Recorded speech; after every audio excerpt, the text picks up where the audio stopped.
ह्रीं नमो सिद्धाणम्। ॐ ह्रीं नमो आयर्याणम्। ॐ ह्रीं नमो उवच्छायाणम्। ॐ ह्रीं नमो लोये सव्वसाहूनम्। ऐसो पंचनमुक्कारो सव्वपावपणासनो मंगलानं च सव्वेसिं परमं भवै मंगलम्।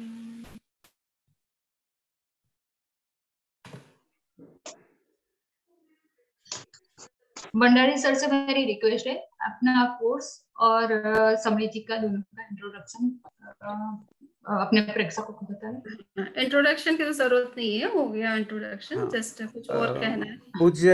पूज्य समृद्धि जी को वंदना करके मैं आप सबका स्वागत करता हूं। ये सेकंड क्लास है प्रज्ञापना सूत्र की।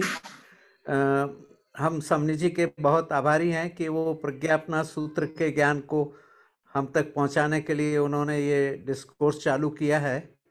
पिछली बार हमको बताया गया कि ज्ञान 3 प्रकार के होते हैं, एक अव्यक्त, एक अनावृत और एक श्रुत। और ये प्रज्ञापना सूत्र जो श्रुत ज्ञान है जो हम तक पहुंचाया जा सकता है, उसके लिए एक विलक्षण ग्रंथ है, क्योंकि कई प्रकार का ज्ञान अनावृत नहीं हो सकता और हम उसको जान नहीं सकते। तो ये बहुत अच्छी बात है कि हमको समनी जी ने ये ज्ञान हम तक पहुंचाने के लिए ये वीकली कोर्स चालू किया है। हर थर्सडे को 8 बजे मिलेंगे। तो पिछली बार हमको बताया गया था कि जीव और अजीव के बारे में। अजीव को 2 भागों में विभक्त किया था, एक नॉन फिजिकल और एक फिजिकल। तो 30 प्रकार के नॉन फिजिकल और 530 प्रकार के फिजिकल अजीव हमको बताए थे। तो हम वहाँ से शुरू करेंगे। तो मैं पूज्य समनी जी से निवेदन करूँगा कि अपना व्याख्यान चालू करें।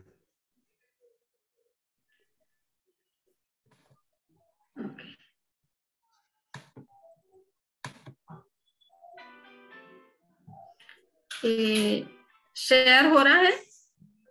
जी हाँ। ओके।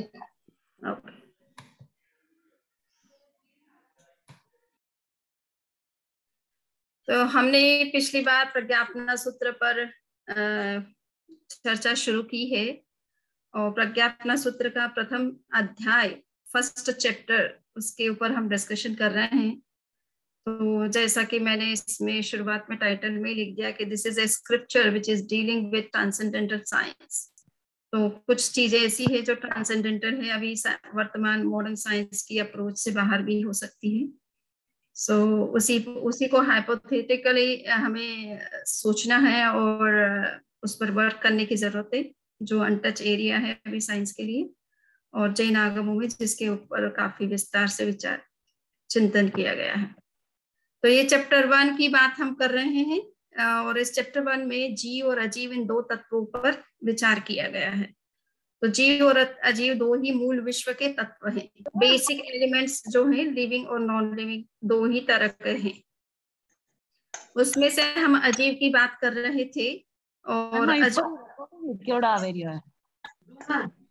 सबको म्यूट कर दीजिए प्लीज। जो हैंड रेस करे उन्हीं को बात करने दीजिए, बाकी सबको म्यूट कर दीजिए, है ना, वो भी लास्ट में जरूरत पड़ेगी। अजीव की बात हम कर रहे थे। अजीव में हमने देखा कि 2 तरह के अजीव हैं, एक तो रूपी और एक अरूपी। तो रूपी अजीव को हम फिजिकल या मटेरियल एंटिटी कह सकते हैं और अरूपी को नॉन फिजिकल या नॉन मटेरियल। बट दोनों ही चेतना शून्य होते हैं, डिवॉइड ऑफ कॉन्शियसनेस। उनके अंदर जीवन नहीं होता है, उनके अंदर लाइफ नहीं होती है, उनके अंदर कॉन्शियसनेस नहीं है, इसलिए दोनों ही अजीव की कैटेगरी में आते हैं। अजीव, अब हमने देखा था कि अरूपी अजीव के 4 प्रकार हो जाते हैं, धर्म, अधर्म, आकाश और काल। धर्म यहाँ पे रिलीजन के सेंस में नहीं है, it is the particular name, technical name for a particular entity, cosmic entity, तो उसका नाम है धर्म।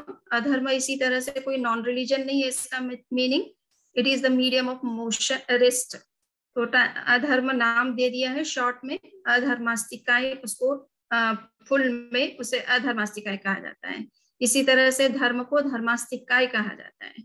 So these are the 5 extended realities or homogeneous realities which have been accepted as the basic building blocks of the universe. तो ये धर्मास्तिकाय is the medium of motion and अधर्मास्तिकाय is the medium of rest. It is not religion or non-religion. Akash is a space, it is not sky. Sky is taken in different sense, or space, it is a pure space. And it is also non-physical, it is not the subject of our senses or mind or any physical instrument. तो ये space भी जो है बहुत व्यापक term है, और काल, टाइम, तो ये चारों को अजीव माना गया है, नॉन फिजिकल है। Why they are non physical और non material? Because they are devoid of consciousness, they have no consciousness, no knowledge, no feeling, no sensation, nothing. So इसलिए इनको अजीब की कैटेगरी में डाला गया, पर इनको नॉन फिजिकल माना गया साथ में, क्योंकि इनमें मटेरियल क्वालिटीज भी नहीं है। इसमें जीव की क्वालिटी तो नहीं है, साथ साथ में मैटर की क्वालिटीज भी नहीं है, इस वजह से इनको नॉन फिजिकल कहा गया है। और अब हम ये देखेंगे कि धर्म, अधर्म और आकाश, इन काल का तो चूंकि प्रेजेंट मूवमेंट ही एक ही मूवमेंट होता है, बाकी पास्ट तो समाप्त हो चुका होता है, फ्यूचर अभी एग्जिस्टेंस में है नहीं, so just one movement is there only. तो इसलिए काल का कोई डिवीजन हो नहीं सकता दूसरे तरह का। जो भी हम काल की यूनिट्स सोचते हैं वो सारी all are we can say our own mental construct और मेंटल परसेप्शन, पर वो रियल में ऐसा कोई टाइम एग्जिस्ट नहीं करता है। दूसरा ये है कि यहाँ पर देखिए धर्मास्तिकाय, अधर्मास्तिकाय और आकाश, ये ऐसे हैं जो कि कहा जाता है कि धर्मास्तिकाय और अधर्मास्तिकाय तो संपूर्ण कॉस्मिक स्पेस में स्प्रेड है, इसीलिए इनको कॉस्मिक स्पेस की बाउंड्री मानी जाता है, बाउंड्री भी कहा जाता है, क्योंकि ये जहां तक है वहीं तक कॉस्मिक स्पेस है, यानी कॉस्मोस है, या आप यूनिवर्स कहें या वर्ल्ड कहें, जो भी है। सो ये इसकी लिमिट वहीं तक है जहां तक धर्मास्तिकाय, धर्मास्तिकाय है। जहां धर्मास्तिकाय, धर्मास्तिकाय की सीमाएं खत्म हो गई, वहां विश्व की सीमाएं भी खत्म हो चुकी है, उसके बाहर विश्व नहीं है। उसके बाहर अगर विश्व कुछ है तो उसे जैन भाषा में, जैन दर्शन की भाषा में अलोक, ट्रांसकॉस्मोस कहा जाता है। सो धर्मास्तिकाय, अधर्मास्तिकाय जहां तक स्प्रेड कर रहे हैं वहीं तक विश्व की सीमाएं हैं, और आकाश जो है वो विश्व के अंदर भी है और विश्व के बाहर भी है। तो आकाश सबसे व्यापक द्रव्य है, ये सब जगह है, इससे बियॉन्ड कोई चीज नहीं है, सब कुछ है वो स्पेस के अंदर ही है।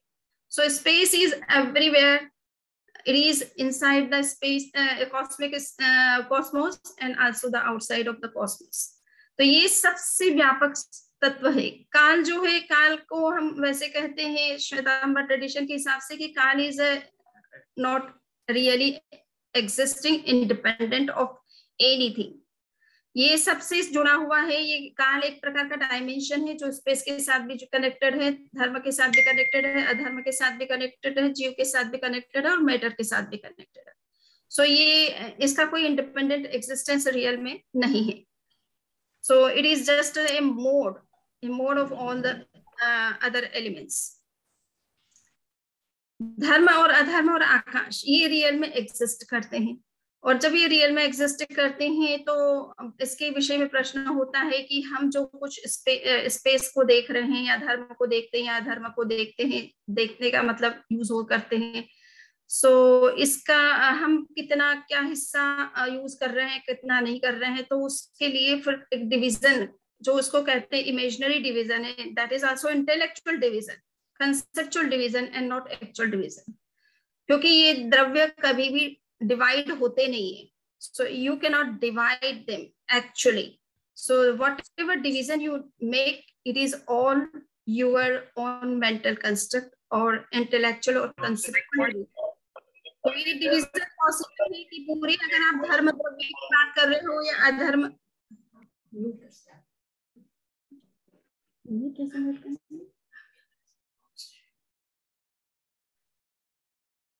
तो जो है धर्म द्रव्य, अधर्म द्रव्य और आकाश, ये इनको जब हम कंप्लीट सेंस में लेते हैं, पूरे होल के रूप में लेते हैं और पूरे होल ऑब्जेक्ट के रूप में लेते हैं, तब तो इन्हें स्कंध कहा जाता है।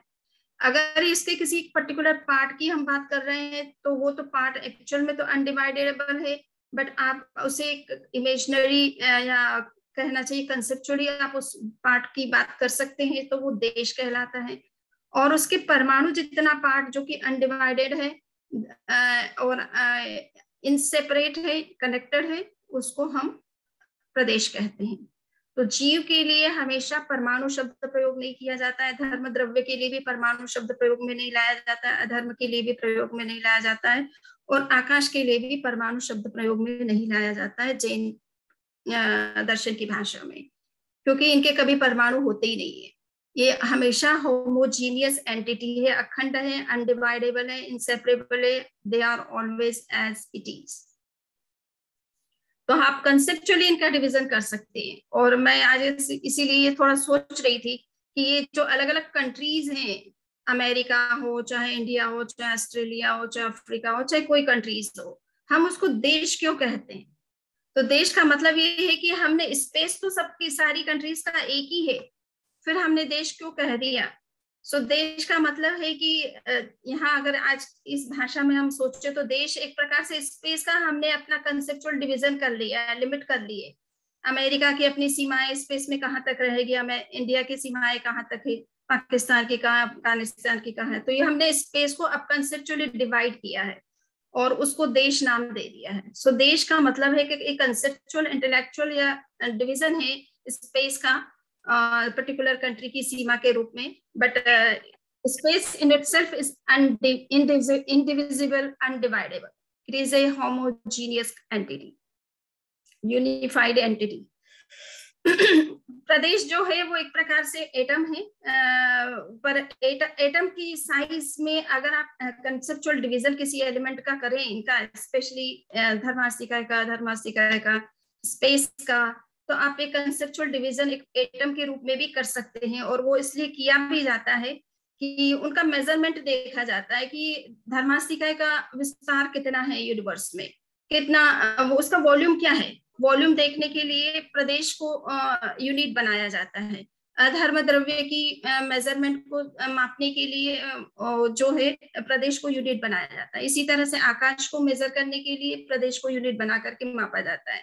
इसी तरह से आत्मा को भी मापने के लिए प्रदेश को एक यूनिट बनाया जाता है।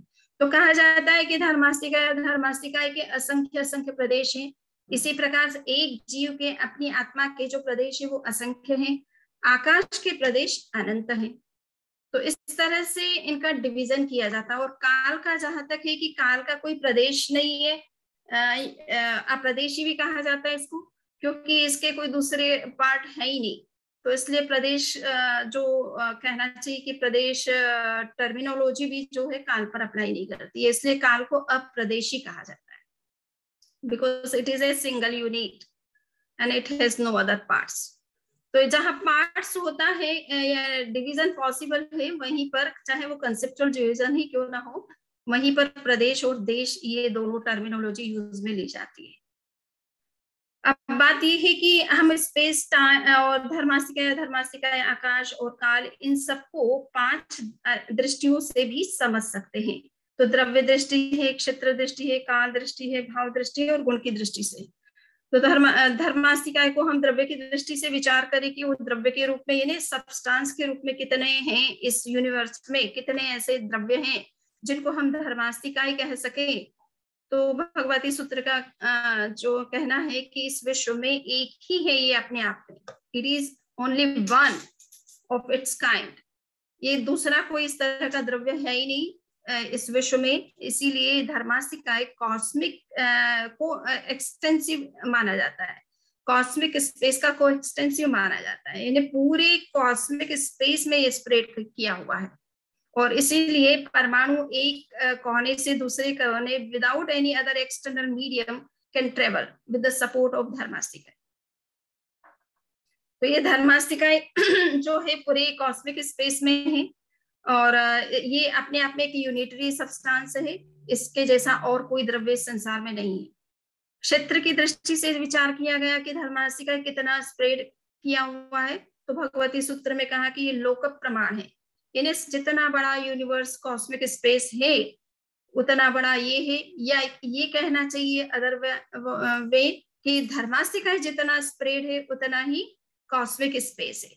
तो इसकी जो लिमिट है स्पेस के अंदर, वो कॉस्मिक स्पेस की जो लिमिट है वही इसकी लिमिट है, क्योंकि इसके द्वारा ही वो लिमिट फिक्स होती है। दूसरा है क्षेत्र के बाद में है काल।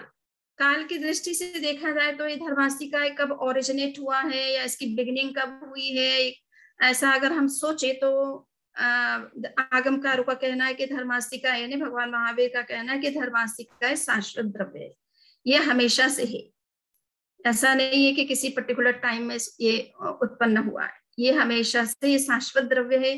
ये पहले भी अतीत अनंत अतीत में भी था, वर्तमान में भी है, अनंत फ्यूचर में भी रहेगा, ये कभी समाप्त होने वाला नहीं है। सो ये हमेशा रहने वाला है और इसकी सपोर्ट से पदार्थ गति करते रहेंगे। और भाव का मतलब है कि मोड्स, हर द्रव्य में, हर पदार्थ में, हर गुण में परिवर्तन होता रहता है। कोई भी ऐसा पदार्थ इस विश्व में नहीं है जिसमें कोई परिवर्तन ना होता हो। वो दिखने में चाहे आपको एज इट इज भले दिख रहा हो, बट फिर भी उसमें भी जो है चेंजिंग चल रही है, हर मोमेंट में वो अपने आप को रिन्यू कर रहा है। सो इसलिए टाइम के साथ हर पदार्थ बदलता है, चाहे उसका स्वरूप एज इट इज क्यों ना दिखे आपको। तो ये भाव की दृष्टि से हर पदार्थ अनंत पर्यायों को प्राप्त करता है। अनंत अतीत में तो उसने किया ही है, अनंत फ्यूचर में वो करेगा, वो एक अलग बात हो गई, किंतु प्रेजेंट में भी वो अनंत पर्यायों में कम में परिणमन करता रहता है, उसमें निरंतर परिवर्तन की प्रक्रिया चालू रहती है। इसी तरह से गुण की दृष्टि से विचार करें तो ये धर्मास्तिकाएं, अधर्मास्तिकाएं, आकाश, उद्गल, जीव और काल, इन सबको अलग अलग द्रव्य मानने की आवश्यकता क्यों पड़ी? क्योंकि उनके अंदर कुछ स्पेशल क्वालिटी है जो उन्हीं में है और किसी में नहीं है, इसलिए उनका इंडिपेंडेंट एग्जिस्टेंस प्रूव होता है। सो गुण क्या है? धर्मास्तिकाएं का गुण है कि it is a medium of motion, ये गति में सहायक बन सकता है। अधर्मास्तिकाएं जो है स्थिति में सहायक बन सकता है। आकाश जो है वो एकोमोडेट करता है। काल जो है परिवर्तन में निमित्त बनता है। जीव जो है चेतना गुण से युक्त होता है, उसमें कॉन्शियसनेस होती है। और पुद्गल में हमने जो स्पेसिफिक स्पर्श, रस, गंध, वर्ण ये देखा था।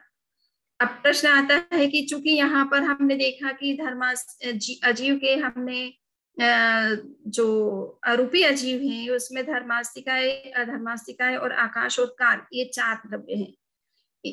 और 4 में से इन 3 के, धर्म, अधर्म और आकाश के 3-3 डिवीजन हो जाते हैं, यानी 3-3 रूप हैं। स्कंद के रूप में, देश के रूप में, प्रदेश के रूप में इनकी 3 तरह से कल्पना की जाती है। इस आधार पर इनके कितने डिवीजन हो गए? 10 हो गए। 9 तो धर्म, अधर्म, आकाश के 3-3 मिलकर के 9 हो गए, और 1 काल। ऐसे करके ये अजीव के अरूपी अजीव के 10 प्रकार हो जाते हैं। और फिर बाद में ये द्रव्य, क्षेत्र, काल, भाव और गुण से इनको गुणा करने पर 4 द्रव्यों का 5 से गुणा करने पर 20 भेद हो जाते हैं। ऐसे टोटल 30 भेद अजीव, अरूपी अजीव द्रव्य के हो जाते हैं। क्लियर है? नाउ अजीव के रूपी के हम देखेंगे अब कि रूपी में भी हम मैटर की बात कर रहे हैं, और रूपी द्रव्य का मूल ओरिजिनल मैटर तो परमाणु ही होता है, एटम ही होता है, परंतु एटम के योग से के कॉम्बिनेशन से स्कंध भी बनते रहते हैं। तो मॉलिक्यूल से या आप कंपाउंड से या एग्रीगेट्स, जो भी आप लैंग्वेज यूज करें उसके लिए, तो स्कंध और परमाणु के रूप में हमेशा मैटर इस विश्व में रहता है। ऐसा कभी नहीं होता है कि केवल परमाणु ही है और स्कंध नहीं है। स्कंध भी हमेशा रहते हैं और परमाणु भी हमेशा रहते हैं, यद्यपि ओरिजिनल मैटर तो परमाणु ही है। स्कंध टूट करके वापस परमाणु में कन्वर्ट हो सकता है और परमाणु कंबाइन होकर के स्कंध बन सकते हैं, बट मूल ओरिजिनल जो एंटिटी है, मटेरियल एंटिटी, वो परमाणु है। किंतु ये मैटर के दोनों फॉर्म हमेशा अवेलेबल रहते हैं यूनिवर्स में। तो रूपी अजीव के हम देख रहे हैं कि इसके 4 प्रकार हो जाते हैं, स्कंध, देश, प्रदेश और परमाणु। तो जितना भी मैटर पूरे विश्व में है, चाहे वो मैटर के फॉर्म में है चाहे एनर्जी के फॉर्म में है, उस सबकी टोटलिटी का नाम है स्कंध। अब उसके पर्टिकुलर कुछ मैटर आप हाथ में लेते हैं या कुछ मैटर की बात करते हैं तो वो उसका देश कहलाएगा, और एक परमाणु की, सिंगल परमाणु की बात करते हैं जो कि कनेक्टेड है किसी ऑब्जेक्ट के साथ में, तो उसको उतने हिस्से को हम प्रदेश कहेंगे। और यदि वो पार्ट अलग हो चुका है तो वो एटम कहलाता है, जिसे हम परमाणु कहते हैं। तो वर्तमान में साइंस की भाषा में एटम की परिभाषा डिफरेंट हो गई है, वो स्प्लिटेबल है, उसको डिवाइड किया जा सकता है। बट ये जैन जो टर्मिनोलॉजी में परमाणु का मतलब, ये परम means the most, the last, unit, है ना। सो इसलिए इसका तो डिवीजन पॉसिबल ही नहीं है। सो ये इट इज ऑलवेज इनडिविजिबल, तो इसलिए परमाणु इसको कहा गया, परम अणु, सबसे छोटा अणु, इसके बाद इसका फर्दर कोई डिवीजन नहीं है। तो ये 4 प्रकार हो गए, और अब इनको वर्ण, गंध, रस और स्पर्श में हर मैटर के अंदर, चाहे वो एनर्जी हो, चाहे एटम हो, चाहे बड़े से बड़ा एग्रीगेट हो, सब में ये 4 क्वालिटी तो हमेशा पाई जाएगी। परमाणु में कहा जाता है कि संस्थान नहीं होता है, बाकी अन्य जो स्कंध होते हैं उनके अपने संस्थान भी होते हैं। तो परमाणु में हम केवल शेप की बात नहीं सोच सकते, बाकी सब चीजों में शेप माना गया है। सो ये इन 5 का अगर हम करते हैं कैलकुलेशन, काउंटिंग करते हैं, तो यूं देखा जाए तो ये 4 तरह के अरूपी द्रव्य हो गए, और 5 से उनका गुणा करने पर ये 530 जो है इसका कैलकुलेशन निकलता है। तो सबसे पहले तो ये है कि 5 प्रकार का वर्ण होता है, 5 प्रकार की गंध होती है, 2 प्रकार की गंध होती है, 5 प्रकार का रस होता है, 8 प्रकार के स्पर्श होते हैं और 5 प्रकार के संस्थान होते हैं। इनको आप करेंगे तो 25 नंबर आता है। सो 25 और 10 आगे का डिवीजन ले लीजिए, ये स्कंध, देश, प्रदेश और परमाणु। ऐसे करके 35 का नंबर आता है। और फिर बाद में जो है इनका ये है कि वर्ण, आप ये 5 प्रकार का जो वर्ण माना गया है, ये 25 प्रकार की जो क्वालिटीज हैं उसमें 20 के साथ में, यानी 5 प्रकार के वर्ण को आप अलग निकाल करके 5 को 20 के साथ इंटू करेंगे तो आपको 100 नंबर मिलेगा। इसी तरह से 5 तरह का रस, उसको अलग करके 20 अदर जो प्रॉपर्टीज है उसके साथ उनको करेंगे तो 100 नंबर उससे होता है। इसी तरह से संस्थान का 100 हो गया। गंध जो है 2 ही प्रकार की होती है, इस वजह से 23 जो अदर प्रॉपर्टीज है उसके साथ 2 को इंटू करने से 46 नंबर आता है। टच की बात है तो जहां तक ओरिजिनल जो टच होते हैं स्निग्ध और रुक्ष होते हैं और शीत और उष्ण होते हैं, तो ये 4 जो है ओरिजिनल टच माने गए हैं। बाकी जो 4 टच इनके कॉम्बिनेशन से बनते हैं। तो जब ओरिजिनल टच की ये विशेषता है कि वो दोनों एक साथ एक द्रव्य में नहीं मिलेंगे आपको, इसलिए 6 टच को मान करके 23 ही प्रॉपर्टी के साथ में जो है 8 प्रकार के स्पर्श को जब हम मल्टीप्लाई करते हैं तो 184 काउंटिंग आती है। ऐसे टोटल करके 565 जो है वो बन जाते हैं।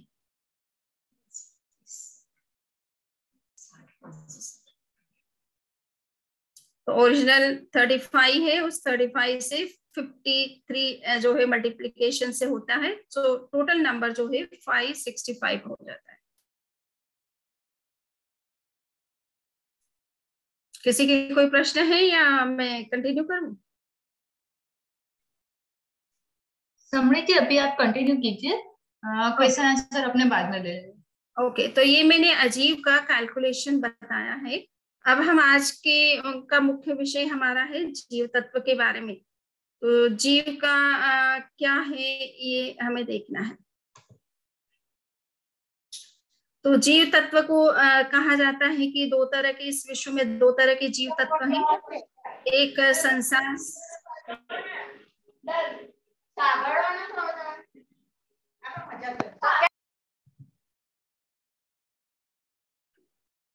चलिए,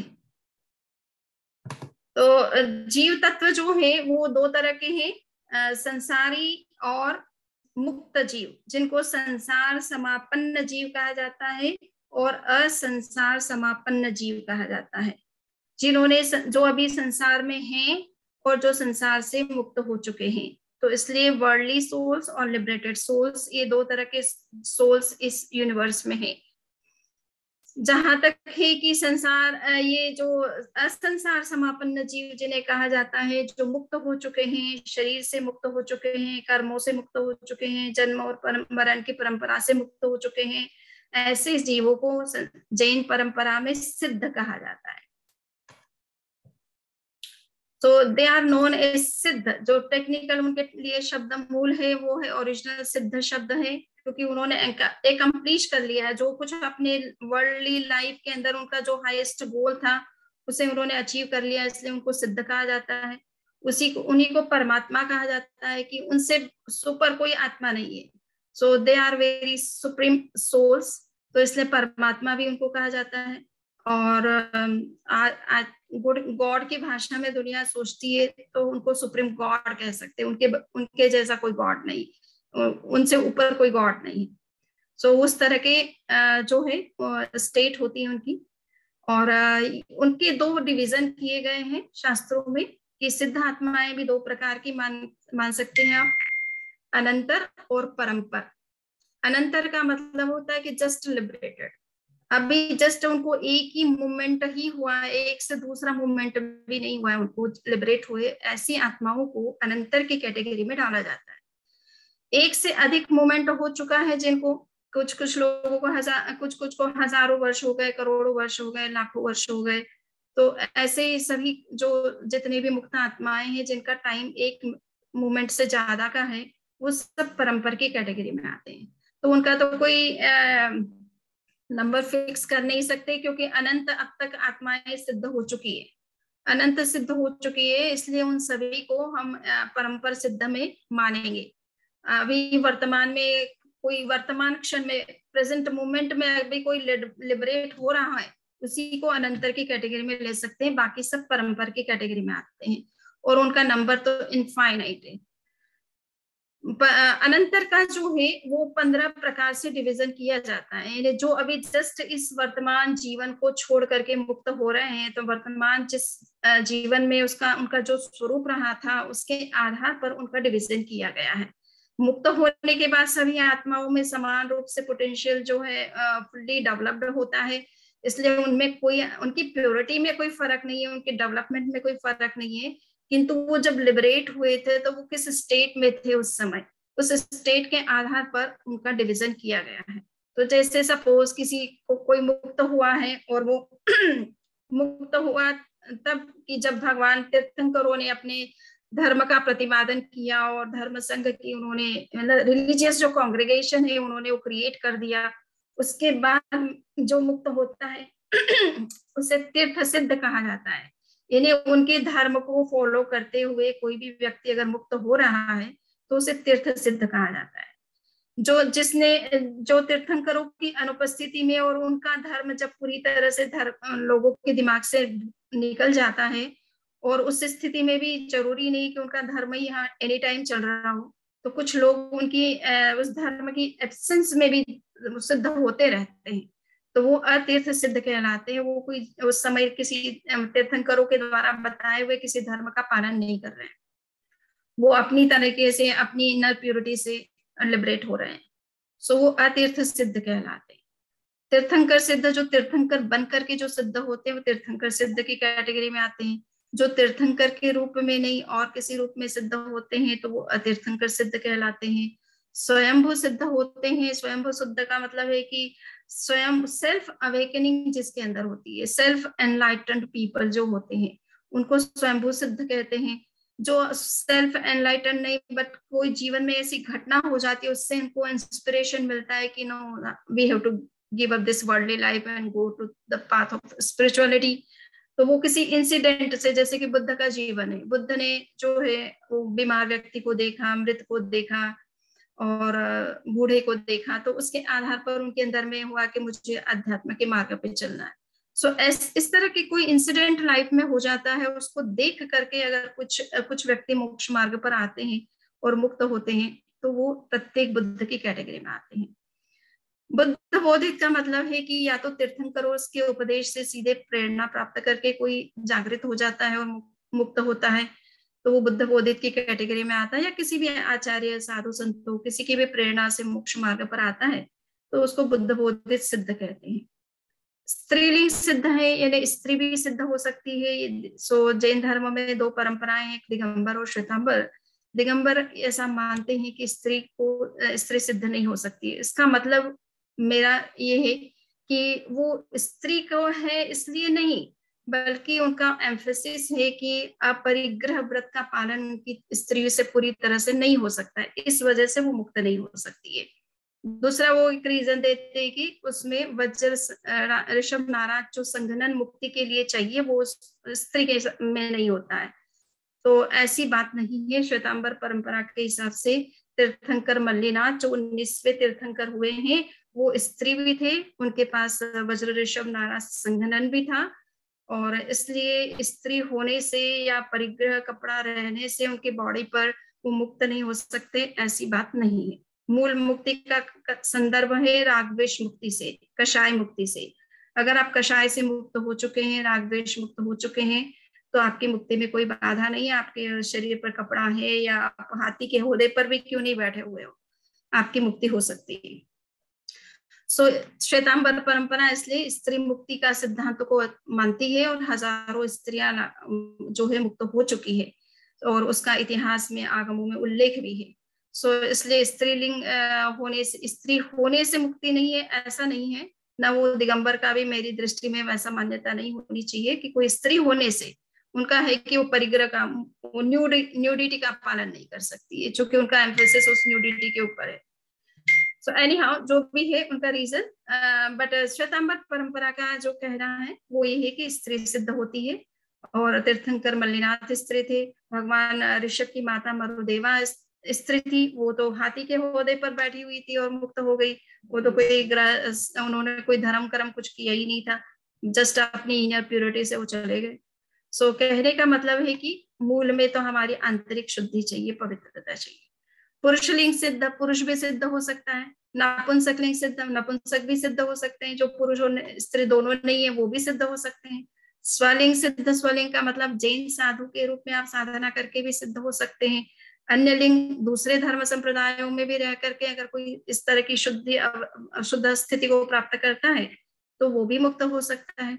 गृहस्थ भी सिद्ध हो सकता है, ये जरूरी नहीं कि सब साधु बने, गृहस्थ भी बहुत सारे सिद्ध हुए हैं, और मरुदेवा माता इसका उदाहरण है।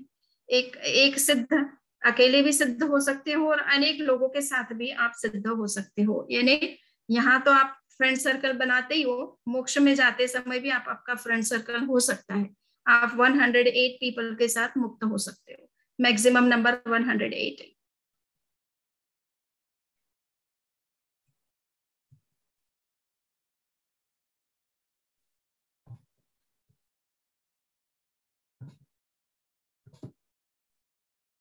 ओके, अब हम आते ही, ये हमने मुक्त जीवों की चर्चा संपन्न की है। अब हम संसारी जीवों के संदर्भ में बात कर रहे हैं। संसारी जीव भी जो है वो कई प्रकार के हैं। सो संसारी जीवों में दो ब्रॉडर कैटेगरीज अपन कर सकते हैं। एक तो है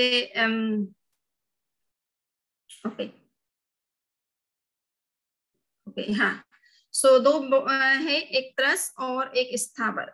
त्रस का मतलब होता है मोबाइल, और स्थावर का मतलब है इमोबाइल लिविंग बीइंग्स। त्रस स्पेशली 2 इंद्रिय से लेकर के 5 इंद्रिय तक के जीवों को त्रस कहा जाता है, और 1 इंद्रिय वाले जीवों को स्थावर कहा जाता है। स्थावर के अंतर्गत भी 5 तरह के जीव आते हैं, पृथ्वी, पानी, अग्नि, वायु और वनस्पति के। और त्रस के अंदर 2 इंद्रिय, 3 इंद्रिय, 4 इंद्रिय और 5 इंद्रिय के होते हैं। और यहाँ समृति में आप, हाँ, आपका स्क्रीन नहीं दिखाई दे रहा है, तो आप स्क्रीन पे कुछ शेयर करोगे? Okay okay okay okay. सो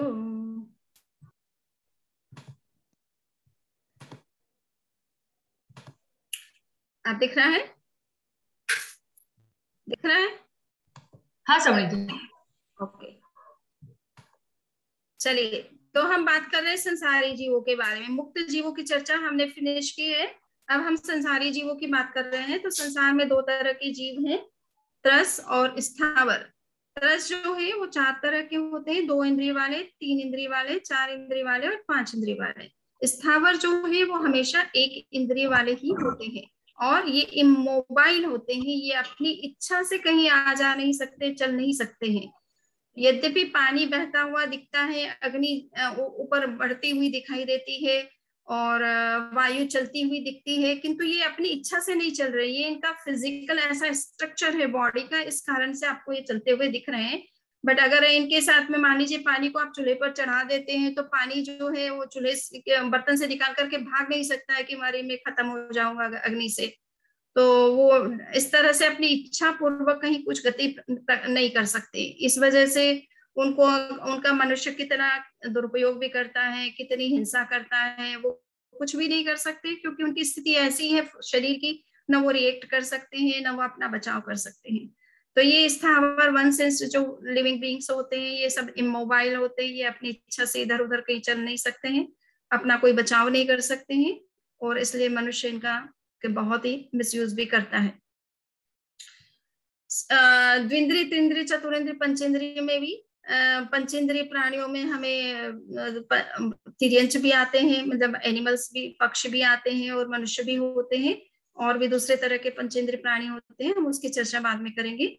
सो जस्ट 2 इंद्रिय से, 3 इंद्रिय से, 4 इंद्रिय से और 5 इंद्रिय के जितने भी प्राणी हैं, इनके बारे में कहा जाता है कि 2 इंद्रिय प्राणियों की 2 लाख योनियां हैं। 2 लाख योनियां।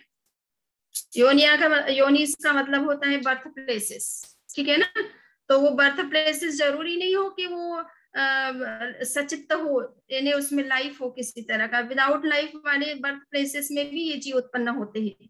सो ये 2 लाख इनकी बर्थ प्लेसेस है, मतलब ये लिविंग चीजों में भी पैदा हो सकते हैं, नॉन लिविंग में भी पैदा हो सकते हैं, मिक्स्ड जो स्टेट है उसमें भी पैदा हो सकते हैं। तो इनके जन्म लेने के 2 लाख स्थान माने गए हैं पूरे। और इसी तरह से 3 इंद्रिय वालों के लिए भी 2 लाख स्थान माने गए हैं, 4 इंद्रिय वाले जीवों के भी 2 लाख स्थान माने गए हैं, बर्थ प्लेसेस माने गए हैं। 5 इंद्रिय वाले जीवों की बर्थ प्लेसेस जो हैं वो 26। तो 26 कैसे है वो हम थोड़ा चर्चा करेंगे। और अब है पृथ्वी काय, अपकाय, तेजस काय, वायु काय और वनस्पति काय। तो पृथ्वी काय के 7 लाख बर्थ प्लेसेस माने गए, अपकाय के 7 लाख हैं, तेजस काय के और वायु काय के भी 7-7 लाख हैं। वनस्पति काय के 14 लाख हैं। 14 लाख क्यों है कि इसमें वनस्पति में 2 तरह की वनस्पतियां होती है, एक तो प्रत्येक वनस्पति होती है, एक साधारण। प्रत्येक वनस्पति का मतलब है कि एक प्लांट का मूल जो ओरिजिनल मेन जो सोल है, लाइफ है, वो एक ही जीव है उसका, वो एक जीव का बॉडी है। किंतु हाँ, उसके आश्रित और भी अनेक जीव रह सकते हैं, बट वो ओरिजिनल जो जीव है वो पूरी बॉडी में एक ही है। और जो साधारण वनस्पति होती है उसमें ये है कि बॉडी तो एक है किंतु जीव अनंत है, अनंत, इनफाइनाइट, नॉट जस्ट 1 2 3 और मेनी, बट इनफाइनाइट नंबर है। तो इसलिए साधारण वनस्पति में की बॉडी के अंदर बॉडी तो एक है किंतु जीव अनंत है, और प्रत्येक वनस्पति में बॉडी एक है और जीव भी उसका एक है। तो ऐसे करके वनस्पति के तो प्रत्येक वनस्पति के 10 लाख प्रकार हैं, और साधारण वनस्पति के 14 लाख प्रकार हैं बर्थ प्लेसेस के। इसलिए टोटल जो नंबर बन जाता है वो 24 लाख बन जाता है। ये तो मैंने आपको बर्थ प्लेसेस की बात कही है, किंतु इन सभी जीवों की जो फैमिलीज जिसको कहते हैं या स्पेसिस कहिए, तो वो है 1,97,97 है।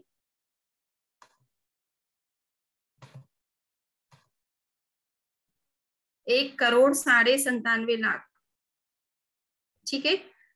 तो मैं अभी यहाँ मैंने वो फिगर लिखा नहीं है, बट मैंने जस्ट ओरली में बोल रही हूँ कि फैमिली जिसको कहा जाता है, कुल कहा जाता है, कुल कोटिया कहा जाता है शास्त्र में, जैसे कि 1,97,97,00,000 कुल कोटियां हैं सभी जीवों की, यानी अलग।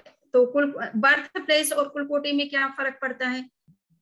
बर्थ प्लेस तो है कि जन्म लेने का स्थान, और कुल कोटि का मतलब है कि जीवों के प्रकार, है ना, कितने प्रकार के जीव उस एक ही जगह पैदा हो सकते हैं। तो जैसे उदाहरण दिया जाता है कि गोबर है, गोबर के अंदर बिच्छू भी पैदा हो सकता है, लट भी पैदा हो सकती है, दूसरे प्रकार के कीड़े भी पैदा हो सकते हैं। तो बर्थ प्लेस तो सबका एक ही है, गोबर, किंतु तो जीव के प्रकार कितने हो गए? 2, 3, 4 प्रकार के हो गए। तो ये कुल कोटियां हैं। बिच्छू अपनी एक प्रकार की जाति है, लटे एक प्रकार की जाति है, कीड़े एक प्रकार की जाति है। तो ये जो अलग अलग जीवों की जातियां हैं, प्रकार है, या स्पेसीज है, या फैमिलीज है, जो भी आप कहना चाहें, सो वो कुल कोटियां कहलाती है शास्त्र की भाषा में। और 1,97,97,00,000 कुल कोटियां हैं जीवों की। समृद्धि, मैं आपसे नंबर, हाँ, एक एक कुल कोटि में नंबर जीवों का अभी हम बाद में बात करेंगे, बट इतना सा समझ लीजिए कि ये तो कुल कोटियां हैं, नंबर और भी ज्यादा एक्सीड करते हैं उसका। और अब ये है कि ये जीव जितने भी हमने अभी चर्चा की है, चाहे वो त्रस है, चाहे स्थावर है, चाहे 1 इंद्रिय वाले हैं, चाहे 5 इंद्रिय वाले हैं, सभी जीवों में 2 कैटेगरी, विशेष रूप से जो 1 इंद्रिय जीव है उसमें 2 कैटेगरी होती है। उसमें है सूक्ष्म और बादर। ये 2 कैटेगरी केवल 1 इंद्रिय जीवों में होती है। सूक्ष्म जिनको माइक्रो लिविंग बींग्स कहते हैं, और बादर यानी मैक्रो। तो माइक्रो लिविंग बींग्स केवल स्थावर कैटेगरी में ही आते हैं, उसी में ये इस तरह का डिवीजन पॉसिबल है। बाकी जो 1 इंद्रिय में बादर भी होते हैं, और 2 से लेकर के 5 इंद्रिय तक के सारे प्राणी जो है वो बादर ही होते हैं, वो सूक्ष्म होते ही नहीं है। अब ये इन सभी तरह के जीवों की ये 2 कॉमन कैटेगरीज हैं कि अपर्याप्त और पर्याप्त। सभी तरह का जीव, चाहे वो सूक्ष्म है, चाहे बादर है, चाहे 1 इंद्रिय वाला है, चाहे 5 इंद्रिय वाला है, सभी तरह के जीव पर्याप्त और अपर्याप्त 2 कैटेगरीज के जरूर होते ही हैं। तो ये 2 कैटेगरी आपको पर्याप्त और पर्याप्त की, पर्याप्ति का जब कंसेप्ट समझाया गया था तो उस समय आपको ये समझ में आ भी चुका है कि पर्याप्ति का मतलब क्या है, पर्याप्त का मतलब क्या है, और अपर्याप्त का मतलब क्या है। तो हमारी बॉडी के कुछ सिस्टम होते हैं। जब कभी जन्म हमारा होता है, किसी भी नए शरीर को हम धारण करते हैं, तो उसमें उस शरीर के विकास के लिए हमें हमारे बॉडी के अंदर कुछ सिस्टम डेवलप करने पड़ते हैं जो बहुत नेसेसरी होती है। उसके बिना आपका जीवन, शरीर का न तो विकास होता है, ना और कोई चीजें डेवलप होती है फिजिकल रूप में। तो वो जो सिस्टम जो के अंतर्गत 6 तरह के सिस्टम, जिन्हें 6 पर्याप्तियां कहा जाता है, वो पर्याप्तियां फिक्स होती है कि किस जीव को कितनी पर्याप्ति पूरी करना जरूरी है।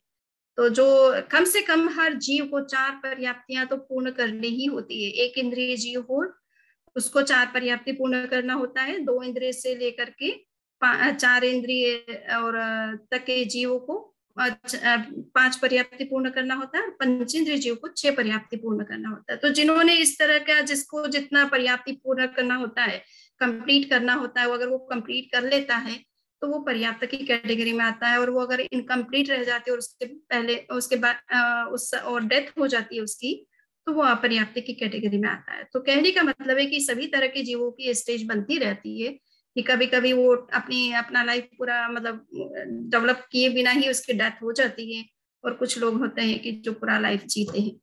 सो ये दोनों कैटेगरीज जीवों में बनती रहती है। आप कुछ कहना चाह रहे हैं? क्या आपने क्वेश्चन आंसर सेशन ले सकते हैं अभी? हाँ, ले सकते हैं। बाकी वैसे तो चीजें अभी पूरी नहीं हुई है, पर एग्जॉस्ट हो रहे हो तो इतना ही रख लेते हैं। नहीं, एग्जॉस्ट वाली बात नहीं है। किसी को अगर क्वेश्चन नहीं है तो अपने आगे कर सकते हैं, क्वेश्चन है तो फिर पूछ लेते बीच में एक बार, अगर आपकी अनुमति है तो चलेगा। अब तक का जो मैंने चर्चा की है उसमें किसी का कोई प्रश्न है तो कर ले, क्योंकि बाद में थोड़ा सा और नया टॉपिक आ जाएगा। नया टॉपिक, नई नई चीज। वंदन अर्ज करती हूँ वंदामी। हम्म। वंदामी, मेरे 2 प्रश्न हैं। पहला, प्रत्येक बुद्ध सिद्धा और बुद्ध बोधित सिद्धा दोनों में ही जो सिद्धि, दोनों से ही जो सिद्धि प्राप्त होगी वो किसी अदर पर्सन से होगी, स्वयं से नहीं होगी। तो वो दोनों अदर पर्सन की क्वालिटी के बेस पर ये दो डिफरेंस किए हैं। बुद्ध बोधिस सिद्ध और कौन सा बोला आपने? और प्रत्येक बुद्ध सिद्धा। सिद्धा मत बोलिए, सिद्ध बोलिए। देखिए अपनी भाषा है ना, सो सही करेक्ट प्रोनाउंसिएशन करिए। सो सिद्ध का मतलब ये है कि प्रत्येक बुद्ध का मतलब है कि किसी इंसिडेंट से उसके अंदर अवेकनिंग होती है। उस सामने वाली चीज को तो कोई मतलब ही नहीं है, वो कोई उसके अंदर मोक्ष के मार्ग को प्रशस्त करने में कुछ कर नहीं रहा है, उसका कोई रोल नहीं है। परंतु मुझे इंस्पिरेशन मिल रहा है किसी चीज से, कोई घटना को देख करके। किसी को मान लीजिए कि बर्थ, किसी की डेथ होती है और लोग शमशान में जाते हैं, जब मुर्दे को जलते हुए देखते तब सोचते अरे इसी तरह से हमें भी जाना होगा, तो ये क्या जीवन है। तो कुछ उसके अंदर इंस्पिरेशन हो जाता है, वो मुर्दा क्या कुछ कर रहा है क्या, उसका क्या रोल है उसमें। बट वो घटना को देखने का मेरा अपना तरीका है, मैं उसको किस घटना को इससे इंस्पिरेशन ले रही हूँ या उसको ओवरलुक कर रही हूँ। अगर उससे इंस्पिरेशन ले रही हूँ तो मैं पॉजिटिव रूप में ले रही हूँ, तो मैं उस वो ये घटना मेरे लिए एक अच्छा हेतु बन जाती है, मेरे विकास का निमित्त बन जाती है। तो इसलिए उसका, उस सामने वाले का तो उसमें कोई खास रोल नहीं है। रोल है हमारा अपने ऊपर ही, हमारा परसेप्शन क्या है, हम किस तरह से उस घटना को देखते हैं और क्या उससे इंस्पिरेशन लेते हैं ना, लाइफ में क्या सीखते हैं उससे।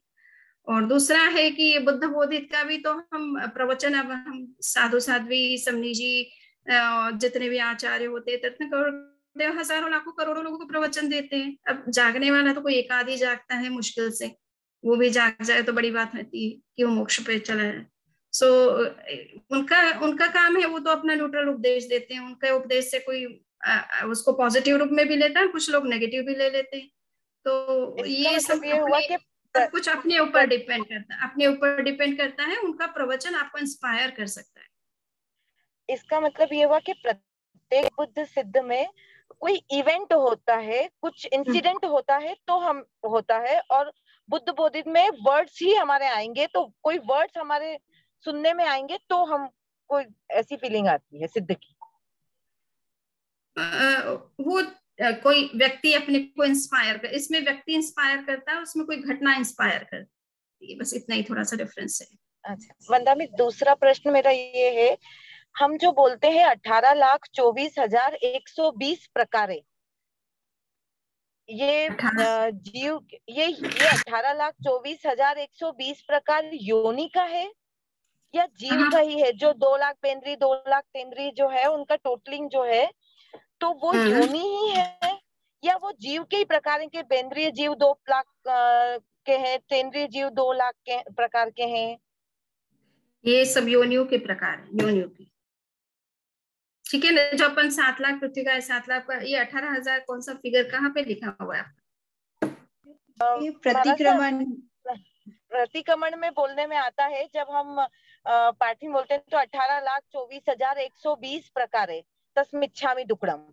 तो मतलब इतने प्रकार की जीवों की विराधना की हो, उनको छेदा हो, भेदा हो, खिलामणा उपजाई की हो। तो हम प्लेस की खिलामणी उपजाई करते हैं या जीव की करते हैं? नहीं, वो तो पाप है ना। हाँ, वो इंडिया वही के पार्ट से। मैं बाकी सबको रिक्वेस्ट करूंगी सबनी जी को आंसर देने दे, बाकी सब अपने आप को म्यूट रखे, और किसी को क्वेश्चन हो तो अपना हैंड रेज करे, तो बारी बारी सबको टर्न दिया जाएगा। सबनी जी आप बता सकते हो। हाँ, देखो तृप्ति, थोड़ा सा ना मुझे पूरी बात अगर आप नहीं बताओगे तो मैं अभी इसके आंसर नहीं करूंगी, क्योंकि मुझे 18 लाख, ये हमारी परंपरा में इस तरह का कोई डिस्कशन नहीं होता है। So unless I know the whole text, आगे पीछे का सारा संदर्भ समझे बिना इसका आंसर मैं अभी नहीं कर रही हूँ। मुझे वो पूरा टेक्स्ट प्रोवाइड करो तो मैं फिर कुछ देख सकती हूँ ये क्या चीज है। जी वंदामी, मैं व्हाट्सएप पे भेजूंगी। जी वंदामी। ओके, चलिए नेक्स्ट बोलिए कोई। और किसी को क्वेश्चन है तो हैंड रेज कर सकते हैं।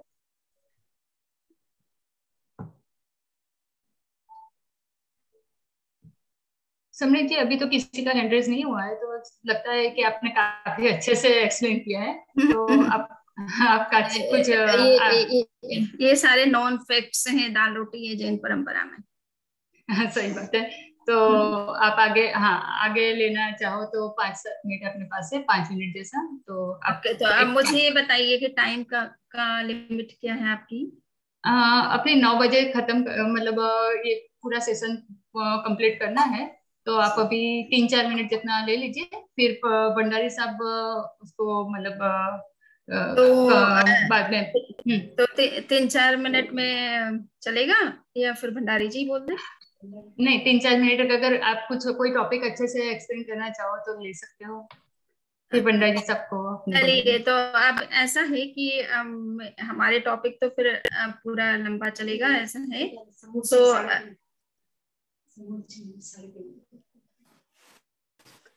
तो फिर और कोई प्रश्न है तो पूछिए, वरना इसको हम समाप्त करेंगे। मेरा एक छोटा सा सजेशन था यस, कि जो आपने योनि का ट्रांसलेशन किया बर्थ प्लेस, ये इसको थोड़ा चेंज कर दें तो समझ में अच्छा आएगा। We can call it birth structure या बर्थ रिसेप्टेकल, क्योंकि योनि को प्लेस बताने से थोड़ा कंफ्यूजन रहता है। तो ये एक छोटा सा सजेशन था। आप बताइए, बर्थ स्ट्रक्चर और क्या? शरद वोरा ने हैंड रेज किया है, शरद वोरा। एक मिनट हाँ, पूर्वी जी भंडारी जी को भंडारी जी को बात फिनिश इसको बर्थ स्ट्रक्चर कहें या रिसेप्टेकल कहें जिसमें बर्थ हो सकती है। अच्छा, वो रिसेप्टेकल ज्यादा उपयुक्त रहेगा मेरे ख्याल से। It will convey the correct meaning. Okay, तो अब तक जो है जितने भी फिलोसॉफिकल जैन के टेक्स्ट हैं उसमें इनको बर्थ प्लेस के रूप में ट्रांसलेट किया गया, बट आप साइंस की लैंग्वेज में थोड़ा सा इस वर्ड सजेस्ट कर रहे हैं, तो that can also be accepted. So I think it may हाँ, नहीं, प्लेस का स्थान से है और योनि का स्ट्रक्चर से है। योनि एक प्रकार का स्ट्रक्चर होता है जिसमें आत्मा प्रवेश कर सकती है और सस्टेन कर सकती है, ऐसा मेरी समझ है, इसलिए मैंने ये सजेस्ट किया है। अब मैं शरद वोरा, आप कुछ प्रश्न पूछना चाहेंगे? नहीं, आपने को जीव राशि कामड़ा में आता है 84 लाख जीवा योनि, 84 लाख जीवा योनि आता है। 7 लाख पृथ्वी का, 7 लाख अपाई, 7 लाख देव का, 7 लाख वायु का, 10 लाख प्रत्येक वनस्पति का, 14 लाख साधारण वनस्पति का, 2 लाख 2 इंद्रिय, 2 लाख 3 इंद्रिय, 2 लाख चौरेंद्रिय, 4 लाख देवता, 4 लाख नागी। तो ऐसा 84 लाख जीवा योनि शब्द है और 84 लाख है। 18 लाख का किधर सुनने में नहीं आया है। इसलिए मैंने कहा कि ये मैं शेयर करूंगी व्हाट्सएप पर जो टेक्स्ट में है कि ये 84 लाख का ही किस प्रकार से अच्छा प्रकार का किया है, वो मैं शेयर करूंगी।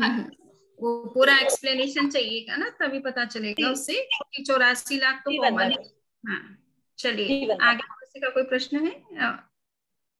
हाँ, तो आपने ये कुल कोटि बताया, ये स्पीशीज है मतलब? हाँ, ये स्पीशीज है जी। और कोई प्रश्न है किसी का? प्रश्न नहीं है तो फिर हम ये क्लास यहीं समाप्त करेंगे।